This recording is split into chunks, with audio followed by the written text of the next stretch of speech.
Hello, in this video I'm gonna show you how to enable an alarm clock on MSI MAG 321 CUP.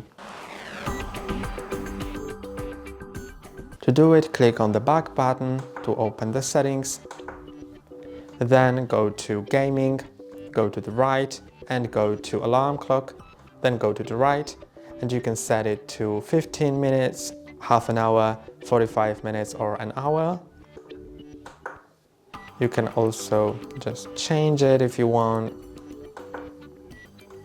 And you can go to the location to put it in left top, right top, left bottom, right bottom, or customize. When you put it on customize, you can move it yourself. And now you can go back.